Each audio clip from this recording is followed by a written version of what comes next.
இந்த கண் திருஷ்டிய கண்ட்ரோல் பண்றதுக்கான எளிய பரிகாரங்கள் என்னலாம்? கண் திருஷ்டி போறதுக்கு வந்து உப்பு மிளகாயை சுத்தி போறது தான் பெஸ்ட் பரிகாரம். ம். ஒரு ஆழாக்கு எடுத்துக்கோங்க. ம். அதுல ஒரு ஒத்தப்படையில 3 அல்லது 5 மிளகா, காஞ்ச வத்தல் மிளகா இருக்குல்ல, ஆமா. சிவப்பு நிற வத்தல் மிளகா, அதை போட்டு ஆ. ஒரு கையளவு கூட இல்ல, ஆ. ஒரு ஸ்பூனோட கொஞ்சம் கூட ம். கல் உப்பு போட்டு ஆ. யாருக்கு சுத்தி போறாங்களோ அவங்களை எதிர உட்கார வச்சு அதை நல்லா சுத்திட்டு ம். அதை கொண்டு போய் அப்படியே அடுப்புல கொட்டிடுவாங்க. ம். பொதுவா அடுப்புல மிளகா பட்டா அப்படியே கமரும், வீட்டுல இருக்கவே முடியாது. ம். ஆனா திருஷ்டி இருந்தால் ம். அந்த திருஷ்டியை இந்த மிளகா வந்து உறிஞ்சிரும், ம். அப்சர்வ் பண்ணிடும். ம். ஸோ அந்த திருஷ்டி சுத்தி போடும்போது அந்த மிளகாயில கமரலே வராது அடுப்புல போட்டா. ஆ. அப்ப நிறைய திருஷ்டி இருக்குன்னு அர்த்தம். ஆ. பழைய காலத்துல இருந்து அதுக்கு சுத்தி போடுற வழக்கம் நம்ம ஊர்ல உண்டு. குழந்தைங்களுக்கெல்லாம் மெயினா சுத்தி போடுவாங்க. ம். அது என்னென்ன கிழமையில செய்வாங்கன்னா, செவ்வாய்க்கிழமை, வியாழக்கிழமை, ஞாயிற்றுக்கிழமை, இந்த 3 கிழமையில தான் பண்ணணும். ம். மற்ற கிழமைகள்ல பண்ண மாட்டாங்க. செவ்வாய், வியாழன், ம். ஞாயிறு. ம். ஞாயிறு, செவ்வாய், வியாழன் எப்படி சொன்னாலும் சரி. ம். இந்த 3 கிழமையில மட்டும் அந்த சுத்தி போறதுங்கிறது உண்டு. இது ரொம்ப பவர்ஃபுல்லான ஒரு பரிகாரம் கண் திருஷ்டியை எடுக்கிறதுக்கு. ம். இதுதான் நம்ம தொடர்ந்து பண்ணிட்டு இருக்கிற விஷயம். இதுதான். ஓகே. அப்புறம் நமக்கு திஷ்டி சுத்தி போடுறதே நிறைய நம்ம மேல கண்பட்டு இருக்கு, அதை சரி பண்ணணுங்கிறதுக்காக தான். ஆனா இப்ப எல்லாத்தையும் போட்டோ எடுத்து சோஷியல் மீடியால போடுறதுங்கிறது ஒரு ஃபேஷன் ஆயிட்டு இருக்கு. சில பேர் வீட்டுல திஷ்டி சுத்தி போட்டு அதையே போட்டோவா எடுத்து ஃபேஸ்புக், இன்ஸ்டால எல்லாம் போடுறாங்க. அப்படி போட்டா இன்னும்னா திஷ்டி வரும். திருஷ்டி ஜாஸ்தியாகும். ம். அதெல்லாம் போடக்கூடாது. ஏன்னா இப்ப எல்லாத்தையும் சோஷியல் மீடியால அப்டேட் பண்றதுங்கிறது ஒரு ஃபேஷன் மாதிரி ஆயிட்டு இல்ல, இருக்கு. பல்லு தேய்க்கிறதுல இருந்து எல்லாத்தையும் போட்டோ எடுத்து போட்டுட்டு இருக்காங்க. இல்ல தப்பு. நான் கூட கேள்விப்பட்டேன். ஆ. சில பேர் ஹோட்டல்ல போய் ஆ. ஸ்பெஷல் மசாலா ஆர்டர் பண்ணிட்டு ஆ. அதை வந்து போட்டோ எடுத்து நான் பார் ஸ்பெஷல் மசாலா சாப்பிட்றேன் அப்படின்னு. மசாலா என்ன, மற்ற யாருமே சாப்பிடலையா? ம். யாருமே ஹோட்டலுக்கு போகலையா? யாருமே தோசை சாப்பிடலையா? இது என்ன, இது ஒரு பெரிய விஷயமா இது? ஆ. அதை போய் இவ்வளோ பெரிய தோசை பார் அப்படின்னு சொல்லி அதை போட்டோ எடுத்து போறாங்க. எல்லாம் வந்து ரொம்ப அனாவசியமான வேலைகள். ம். இது பர்சனல் மேட்டர்.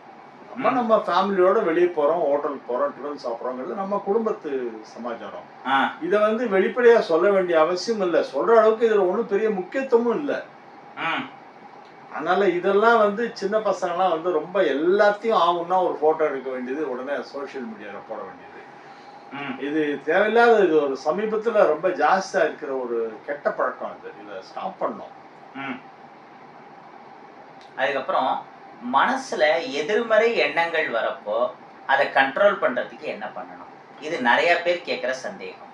ராம் ராம். ராமநாமத்தை சொல்ல சொல்ல சொல்ல சொல்ல நம்ம உள்ள இருக்கிற அந்த எதிர்மறை எண்ணங்கள்லாம் அப்படியே அடங்கி போய் நல்ல பாசிட்டிவ் எனர்ஜி நமக்கு வரும். ராம் ராம் ராம்னு சொல்லிக்கிட்டே இருக்கணும். இந்த ராமநாமம்ங்கிறது வந்து எல்லாத்தை விட ரொம்ப சிறந்தது. என்னன்னா, ரா அப்படிங்கிறது ஓம் நமோ நாராயணாவுடைய முக்கியமான எழுத்து. நாராயணால ரா தான் ரொம்ப முக்கியம். அதனால அந்த அதுல இருந்து ஓம் நமோ நாராயண இருந்து ராவ் எடுக்கிறோம். அப்புறம் ஓம் நம சிவாய அப்படிங்கிற பஞ்சாட்சர மந்திரத்துல அந்த மகாரம் இருக்கு, மா, அது ரொம்ப சிறப்பு வாய்ந்தது.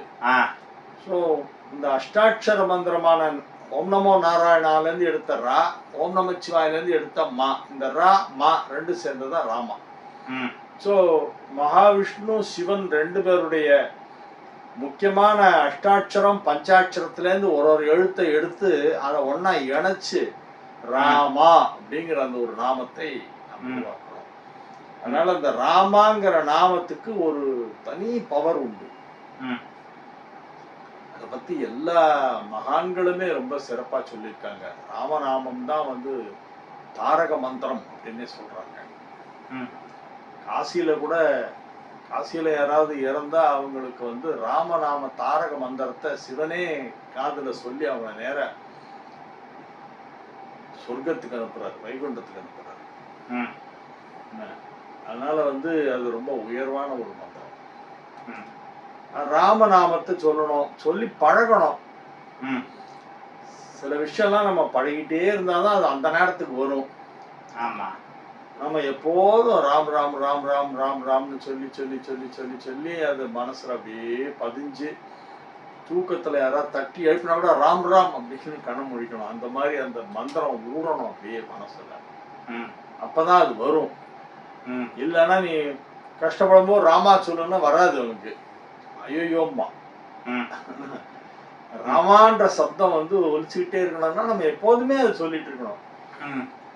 அதுக்கு நம்ம வந்து நிறைய பழகணும், நிறைய ப்ராக்டிஸ் பண்ணணும். ராமநாமம் சொல்லி சொல்லி சொல்லி சொல்லி பழகணும். ம்.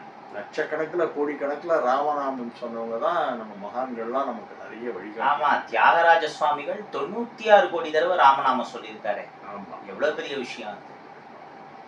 அந்த ராமநாமத்துடைய சிறப்புகள் வந்து எக்கச்சக்கமா இருக்கு. என்னன்னா மணிப்பூரக சக்கரம்ங்கிறது நம்முடைய 6 ஆதாரங்கள்ல ஒண்ணு. அது நல்ல ஸ்ட்ராங்கா இருந்தாதான் ஒரு மனுஷன் சுறுசுறுப்பா இருப்பான். இந்த ராமநாமம் வந்து மெயினா மணிப்பூரக சக்கரத்தை ஆக்டிவேட் பண்ணுவான். அதான் காந்தி அவ்வளவு கிலோமீட்டர் சுறுசுறுப்பா இருந்ததுக்கு, ஒரு தலைவலி வந்தா கூட சரியாகிறதுக்கு அவர் வந்து ராமநாமம்லாம் சொல்லுவாருன்னு நம்ம கேள்விப்பட்டிருப்போம். ஆமா. அது அவ்வளோ எனர்ஜியை தரக்கூடிய விஷயம். இந்த ராமநாமம் மேக்சிமம் எல்லாரும் எவ்வளோ சொல்ல முடியுமோ டைம் கிடைக்கிறப்பெல்லாம் மனசுக்குள்ள சொல்லிகிட்டே இருங்க. அண்ட் இன்னொன்று, இந்த மாதிரி நெகட்டிவ் தாட்ஸ் வரப்போ அதை கண்ட்ரோல் பண்ணணும்னு நினச்சாதான் ஜாஸ்தி ஆகும். அப்போ வந்து டைவர்ட் பண்ணுறதுக்கு பாருங்க. உங்கள் லைஃப்பில் நடந்த நல்ல விஷயங்கள், கோல்டன் மெமரிஸும் உங்களுக்கு பிடிச்சதெல்லாம் அந்த நேரத்தில் ஒரு ரீவைண்ட் மாதிரி மனசில் பண்ணி பாருங்க. நம்ம வேற ஒரு இதில் திசை திருப்புறப்ப தான் இந்த நெகட்டிவ் தாட்ஸு கண்ட்ரோல் ஆகும். இதைத்தான் வேதாத்ரி மகரிஷி சொல்லியிருக்கார். மனசை அடக்க நினைத்தால் அது திமிரும், ஆராய நினைத்தால் அடங்கும். மனசை அடக்கிற சக்தி நமக்கு இல்லை. நம்ம மைண்டை கண்ட்ரோல் பண்ற அந்த சாரதியா இருக்கிறவன் அந்த பரமாத்மா. அதனால்தான் வந்து டிரைவிங் ஃபோர்ஸா அர்ஜுனனுக்கு கிருஷ்ணர் வந்தார். அப்படி இருக்கிறப்போ மனசை அடக்கிற சக்தி மனிதர்களால நமக்கு இல்லை. என்ன பண்ணணும்? முதல்ல திசை திருப்பணும். அதுக்கப்புறமா காமானோன்னு ராமநாமத்தை சொல்லணும். பலே பலே பலே. ராமநாமத்தை பத்தி ரொம்ப அழகான விளக்கம். எப்படி மனசை கட்டுப்படுத்தணுங்கிறத பத்தி ரொம்ப அருமையா சொன்னேன். இதை வந்து எல்லாரும் இதை வந்து ஃபாலோ பண்ணணும், ப்ராக்டிஸ் பண்ணணும். நாமும் அதை பழக வேண்டும். சொல்லி சொல்லி பழக வேண்டும். ராமநாமத்தை சொல்லி சொல்லி பழக வேண்டும். சொல்லிக்கிட்டே இருந்தால் தான் நமக்கு வந்து கடைசி நேரத்தில் அந்த நாமம் வருமா. நம்மளோட கடைசி நேரங்கிறது எப்போ வரும்னு தெரியாது, என்னைக்கு வரும் அப்படின்னு தெரியாது. அந்த நேரத்தில் இறைவனுடைய திருநாமத்தை சொல்லணுமா. அது எல்லாருக்கும் வராது. எத்தனை பேருக்கு மேலே அந்த ஆப்பர்ச்சுனிட்டி கிடைக்கும்னே தெரியாது. நிறைய பேர் கோமா ஸ்டேஜில் இருந்துட்டு அப்படியே போயிடுவாங்க. சில பேர் சுயநனவு இல்லாத நேரத்தில் உயிர் பிரியும். சில பேர் தூக்கத்தில் போயிடுவாங்க. நல்ல நினைவோட இருக்கிறவங்க திடீர்னு அந்த மாதிரி உயிர் பிரிய நேரம் வந்துருச்சுன்னா அது தெரியாது. உயிர் பிரிய நேரம் வந்துருச்சுன்னு தெரியாது அவங்களுக்கு. அப்படி தெரிஞ்சதுன்னா அவன் என்ன பண்ணுவான், டே பையனை கூப்பிட்டுட்டு நான் அந்த பேங்க்ல இவ்வளவு டெபாசிட் வச்சிருக்கேன்டா, அதை பாடுறா, இதுல வச்சிருக்கேன்டான்னு சொல்லி அவன் அதை பத்தி தான் பேச்சு வருமே வெளியே. ராமநாமம் சொன்னோம், நாராயணா சொன்னோம், ஓம் நம சிவாய சொன்னோம்னு அந்த நேரத்துல வந்து தோணாது. மனித இயல்பு அது. அது எப்படி அப்படின்னா சாத்தியமாகும் அப்படின்னா சொல்லி சொல்லி சொல்லி சொல்லி வாழ்நாள் முழுக்க அந்த இறைவனுடைய திருநாமத்தை உச்சரிச்சு உச்சரிச்சு அதை ஸ்மரணம் பண்ணி அதை ஜபம் பண்ணி அதை உரு ஏத்தினவனாலதான் அந்த கடைசி நேரத்துல நாமத்தை சொல்ல முடியும். அதனால அதை வந்து எப்போதுமே டெய்லியே வந்து அது ஒரு ஹேபிட்டா வச்சுக்கணும். எல்லாத்துக்கும் ராம் ராம் ராம் ராம் ராம் ராம் அப்படின்னு சொல்லிட்டே இருக்கிறது ரொம்ப நல்ல. ஜெய் சீதாராம். ராம் ராம்.